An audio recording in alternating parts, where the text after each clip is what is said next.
Assalamualaikum warahmatullahi wabarakatuh.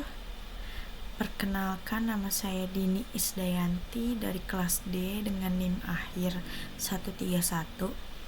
Di sini saya akan menjelaskan terkait modul 5, tugas sebelum praktikum modul 5, yaitu tentang pelayanan kefarmasian.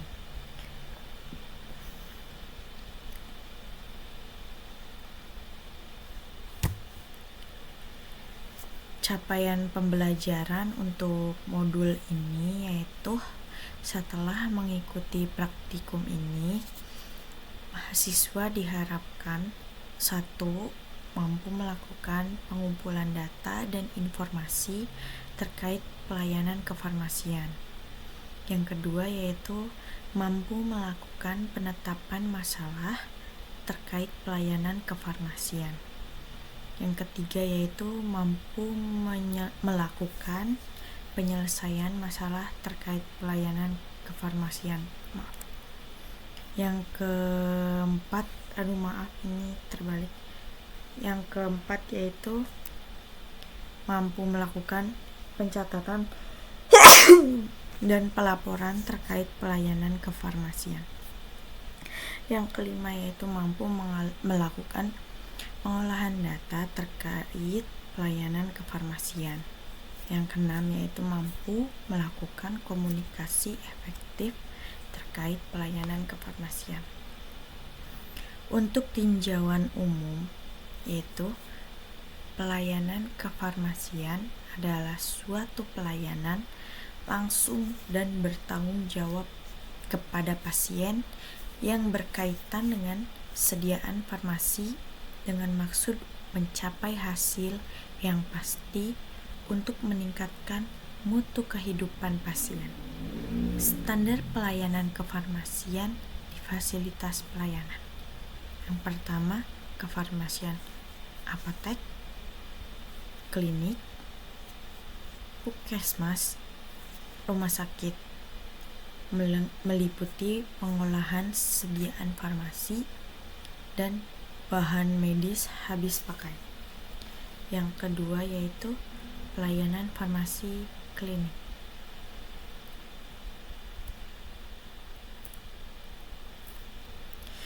Yang pertama itu pelajari alur atau proses dan formulir terkait pengelolaan sediaan farmasi, alat kesehatan dan BMHP, bahan medis habis pakai di sarana pelayanan kefarmasian. Yang pertama itu di apotek ada perencanaan, pengadaan, penerimaan, penyimpanan, pemusnahan, pengendalian, pencatatan, dan pelaporan. Kedua yaitu ada puskesmas.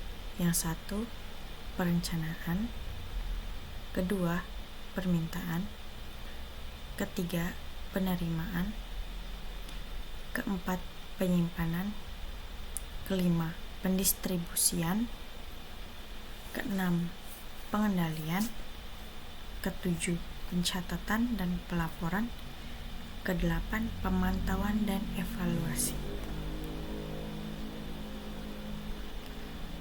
Lalu ada rumah sakit, yaitu ada pemeliharaan, perencanaan, pengadaan, penerimaan, penyimpanan, pendistribusian,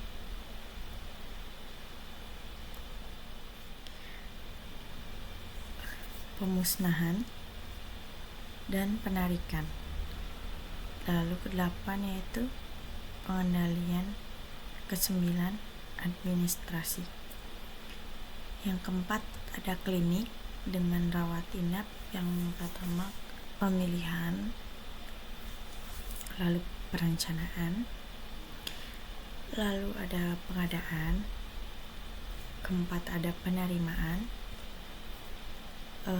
lalu ada penyimpanan, lalu ada pendistribusian, Yang ketujuh ada pemusnahan dan penarikan. Yang kedelapan ada pengendalian. Kesembilan ada administrasi.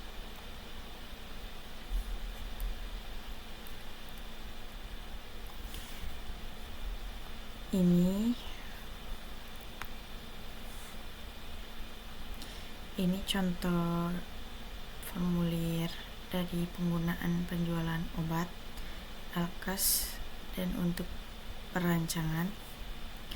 Ini contohnya ada nama obatnya, yaitu golongan obat oral ya. Ada contohnya asiklovir, itu jumlahnya ada 140, harga modalnya 400 perak, harga jualnya 700 perak. Lalu di sini ada penjualannya 98.000 dan keuntungannya di sini dicatat 300. Ini contoh formulirnya kayak gini. Lalu di sini ada formulir pesanan di rumah sakit dan puskesmas. Nah, di rumah sakit contohnya tuh nanti surat pesanan obat ya, nomor ininya yang bertanda tangan bawah ini itu siapa gitu, kalian yang pesan obat ya. Nanti mengajukan pesanan obatnya kepada siapa, ini ditulis nanti nama distributornya di sini, PBF distributor, lalu alamatnya, alamat mana, dan telepon. Nanti di sini tulis aja obat yang dipesan tuh apa. Contohnya untuk obat ini tuh, contohnya kayak pesan paracetamol berapa, kemasannya apa, lalu jumlahnya berapa. Lalu nanti kalau seandainya pesanan obat yang narkotika, psikotropika itu harus dipisah suratnya, nggak boleh disatuin di sini. Dia misah sendiri obatnya, dan untuk mereknya itu harus misah, nggak boleh kayak yang formulanya disatuin sama obat yang lain. Ini untuk yang puskesmas sama ya kayak yang ini rumah sakit.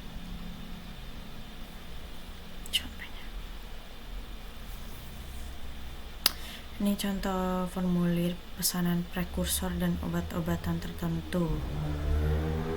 Ini untuk yang prekursor nanti ditulis nama obatnya apa, sama aja kayak tadi. Lalu yang di sini OOT ya, untuk obat-obat tertentu sama. Lalu di sini kayak, tapi di sini ada kekuatan sediaannya, potensinya. Terus jumlah hurufnya juga ini beda ya. Kan kalau yang tadi itu kayak cuma nama obat, kemasan sama jumlah. Nah, untuk surat pesanan obat prekursor sama obat-obatan tertentu ini dia ada ini ya, kekuatan potensi. Lalu bentuk sediaannya ada, terus satuannya ya, terus ada jumlah angka kayak contohnya 1, nanti di sini jumlah hurufnya 1 gitu. Ini juga sama kayak ini, kayak obat prekursor untuk OOT juga.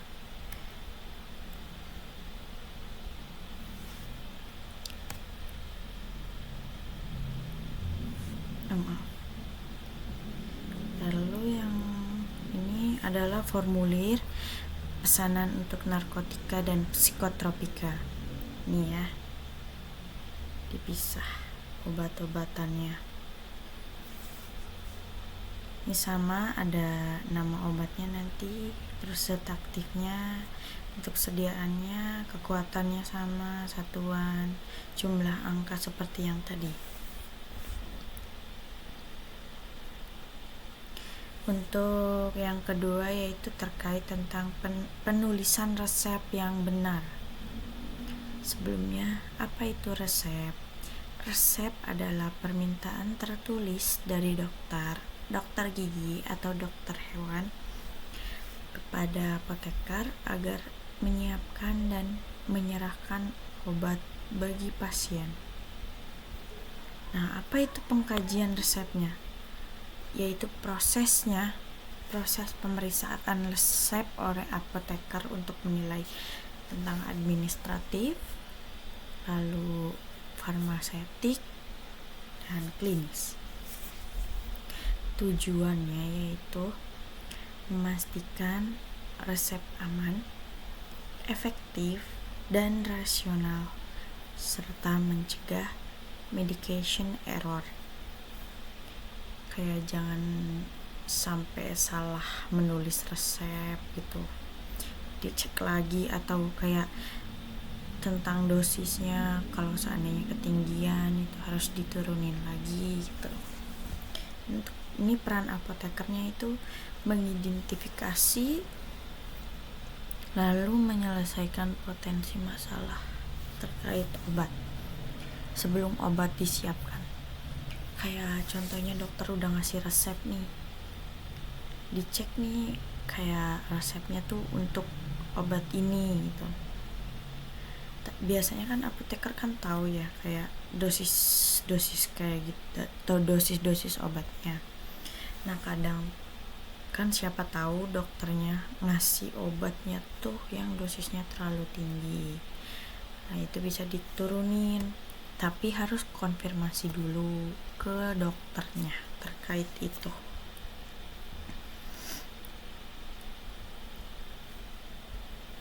Dan ini ada yang pertama itu di resep itu ada inskripsio, kepala resep. Itu ada identitas nama dokter sama pasien, kayak nama, terus nama dokternya siapa, pasien siapa, alamatnya, nomor SIP dokter, lalu tanggal resepnya, ada nama, umur, jenis kelamin, dan alamat pasien. Lalu di sini ada invocation atau pembukaan resep. Itu biasanya simbolnya R, singkatan dari resep ya, atau artinya tuh ambillah. Menandai awal perintah untuk apoteker menyiapkan obat. Biasanya lihat nih R nih, ambillah. Lanjut. Yang ketiga tuh ada preskriptio atau isi resep, kayak daftar bahan obat, lalu kekuatannya berapa, bentuk sediaan apa, dan jumlahnya berapa. Yang keempat itu ada subskriptio atau instruksi untuk apoteker, petunjuk pembuatan atau peracikan obat ya. Ditulisnya dalam bahasa Latin kayak DDT. Kita lihat nih di sini, DD 2 DD 1 tuh, pakai bahasa farmaseutik. Lalu di sini ada signature atau aturan pakai, petunjuk penggunaan untuk pasien, kayak menjelaskan dosis, frekuensi, terus waktu dan rute pemberian obat. Kayak untuk oral atau untuk topikal. Nah, biasanya itu kalau untuk oral itu warna etiketnya itu warna putih. Kan etiket itu ada putih, ada warna biru. Kalau oral itu yang warna putih, kalau biru itu untuk topikal. Lalu menjelaskan dosisnya, waktu dan rute pemberian obat kan. Kalau waktunya itu kayak minum obatnya tuh jam berapa, kayak contohnya 3 kali sehari. Diminumnya tuh jam berapa aja. Kalau 3 kali sehari kan berarti contoh kita minum jam 6, lalu kita minum lagi jam 12, lalu jam 6 lagi. Untuk pro itu lalu ada pro ya, untuk siapa obat diberikan, kayak menunjukkan penerimaan obatnya. Jika bukan untuk pasien langsung gitu kan, biasanya kan kalau yang nebus obat kan bukan pasien langsung, ada juga yang kayak gitu. Lalu ada pasien langsung. Lalu di sini ada subscriptio finalis atau tanda tangan dan stempel dokter. Ini wajib ya, ada tanda tangan tuh. Tanda tangan dokter penulis resep dan stempel praktik yang mencantumkan nama dan nomor SIP. Maaf. Nah, ini contohnya ya untuk pengkajian resepnya. Ini persyaratan administrasi itu contohnya yang ini nih dan ini. Kalau untuk farmaseutik itu kayak tentang resep obatnya, dan kayak persyaratan klinis tuh kayak pasiennya apa, riwayat alergi obatnya ada enggak gitu, lalu BB hamil atau tidak, karena kan ada obat yang dia tuh teratogenik untuk ibu hamil atau menyusui. Jadi kayak ini sangat penting. Farmaseutik juga, administrasi juga, pokoknya ini contoh resepnya kayak gini, pengkajian resep. Nih, untuk administratif tadi ya, yang identitas pasien, umur, jenis kelamin, alamat, identitas dokter, nama, SIP, alamat, tanda tangan atau tanggal ya, terus penulisan resep yang jelas tanpa singkatan berbahaya. Tujuannya menjamin keabsahan dan legalitas resep. Lalu ada farmaseutik, bentuk, sediaan dan kekuatan dosis tadi yang kebutuhan pasien, untuk stabilitas dan inkompatibilitas antar bahan obat atau interaksi obat-obatan dan obat makanan, kesesuaian cara pembuatan atau peracikan. Jika obat diracik, contohnya kayak puyar, itu dibuat dulu kalau untuk anak kecil. Lalu klinis ini ada indikasi dan kontraindikasi penggunaan obat, kayak tadi contohnya ibu hamil, terus riwayat alergi. Kayak ibu hamil kan ada yang nggak cocok gitu sama obatnya, teratogenik untuk janin, karena ada obat yang menembus plasenta. Ini duplikasi terapi atau penggunaan obat dengan efek yang sama.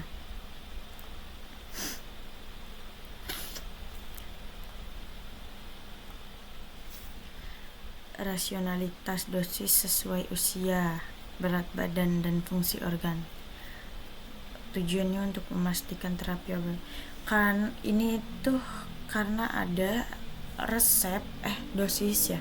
Dosis itu ada yang dihitungnya pakai berat badan, KGBB ya. Dan itu tuh kan ada rumus-rumusnya tuh, kayak rumus dosis yang Young gitu. Terus ada apalagi, pokoknya ada 3 itu rumus itu ya. Terus ini ada masalah terkait obat.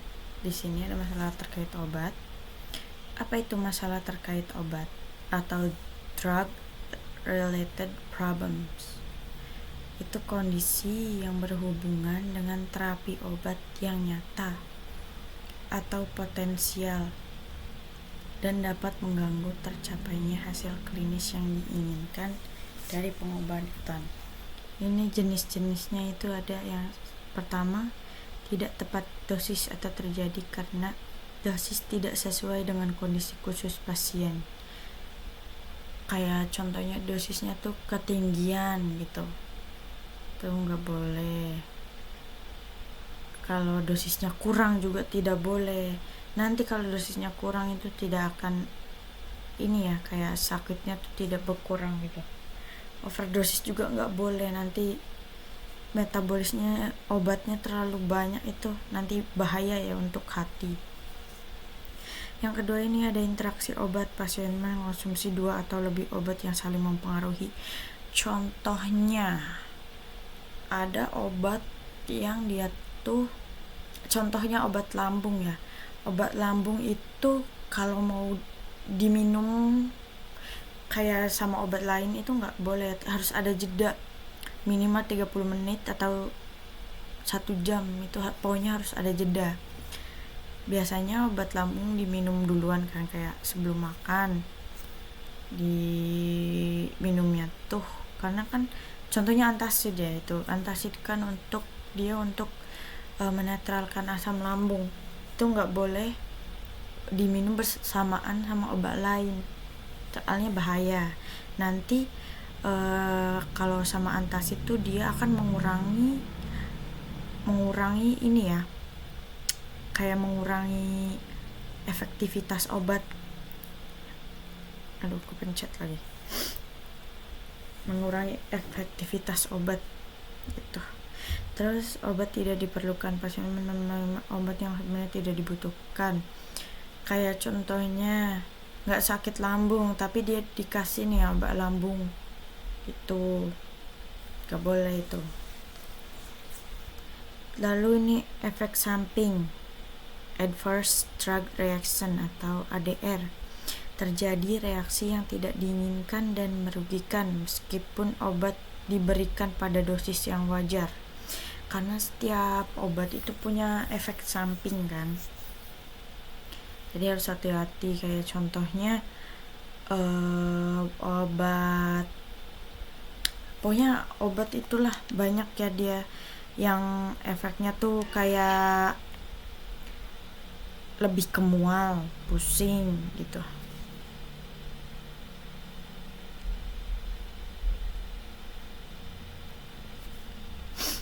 Lalu kayak ini nih contohnya obat paracetamol itu ya, dia efek sampingnya itu mual dan muntah, sakit perut gitu, sembelit ya, pokoknya lambung sama ini ya, lambung itu.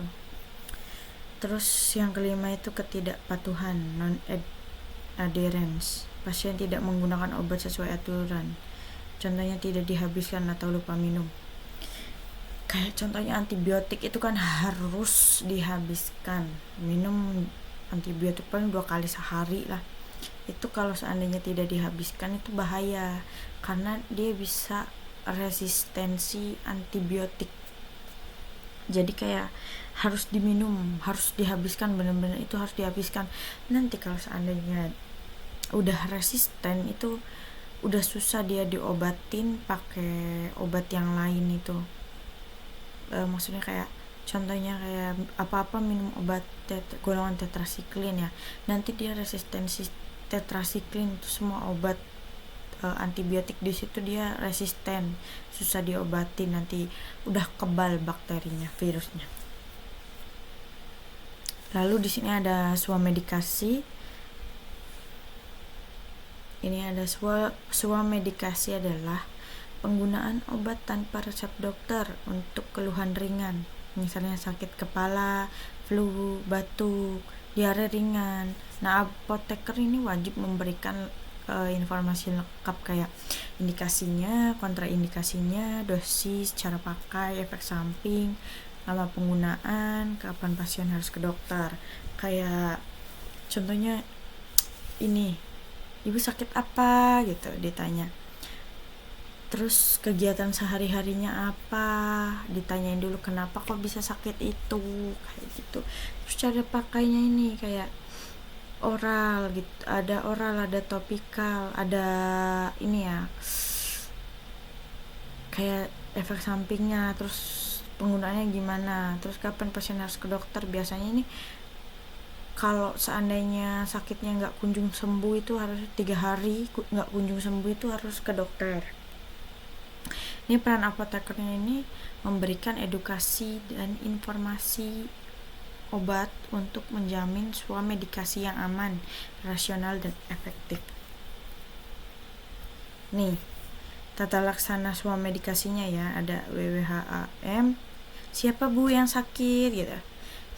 Ibunya atau seandainya ada orang tua lagi di rumah atau anaknya di rumah. Terus gejalanya apa, keluhannya apa?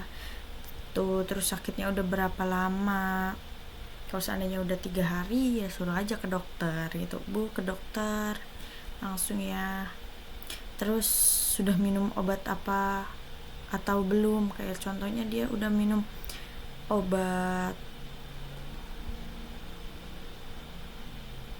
ini riwayat obat kayak udah minum jamu contohnya, atau minum obat batuk paracetamol, nanti kita jangan kasih paracetamol lagi karena dia kan minum paracetamol juga belum sembuh.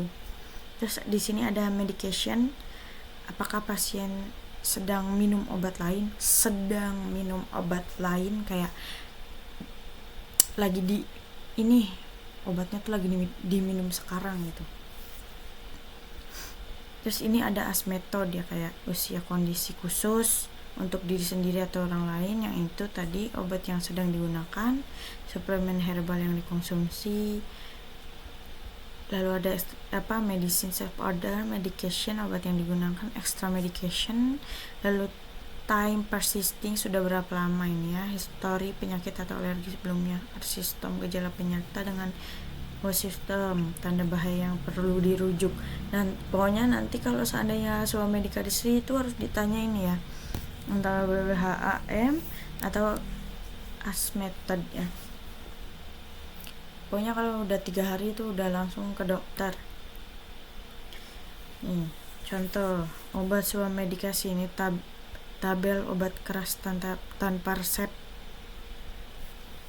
Ini ya, sini ada obat bebas terbatas, lalu ada obat keras. Ini golongan obat-obatan herbal ya. Ini contoh kelas terapinya, ada obat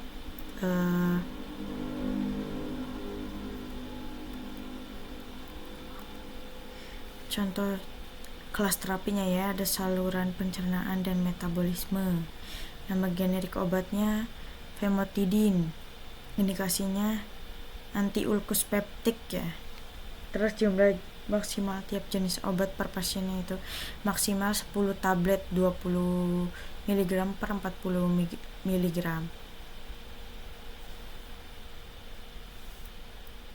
Ini pemberiannya obat hanya untuk pengobatan ulang. Lalu bentar, ini saya kepotong deh. Nih, coba kita gedein lagi. Nah,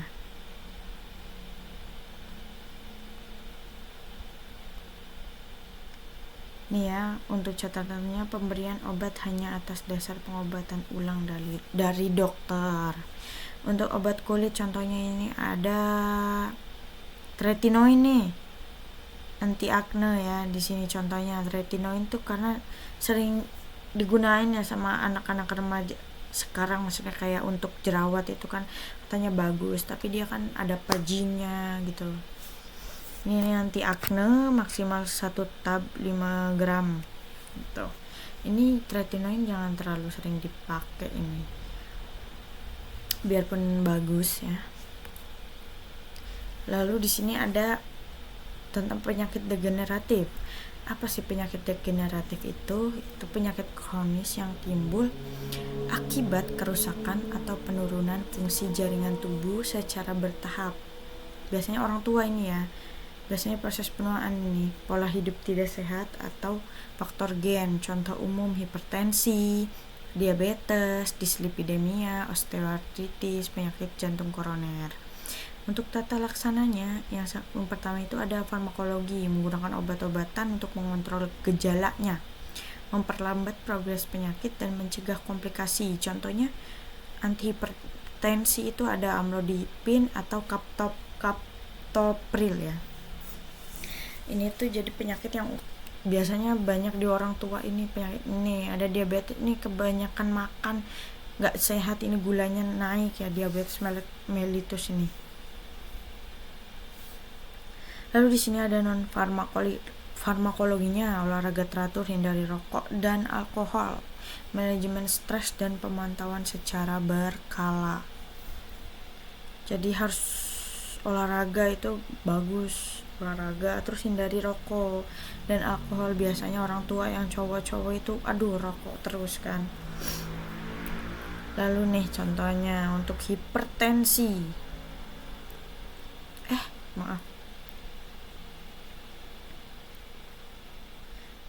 untuk hipertensi ya, bentar.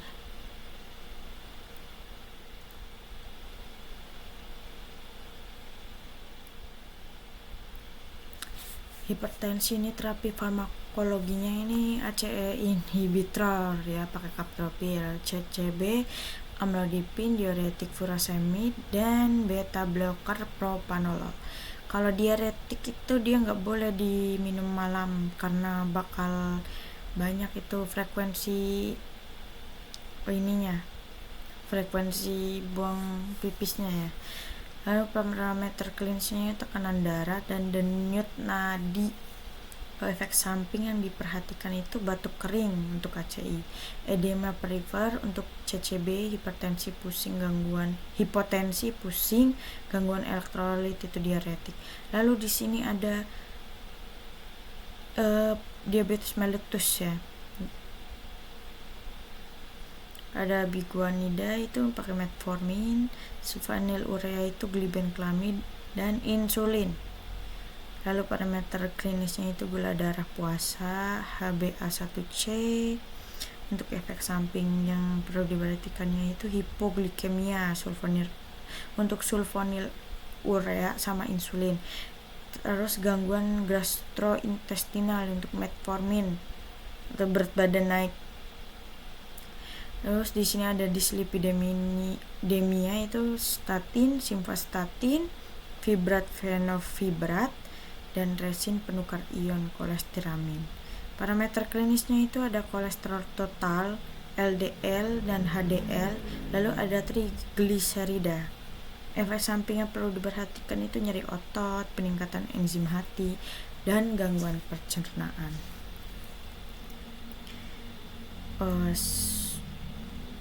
Sudah selesai ya penjelasan TSP modul 5 ini, yang tadi dari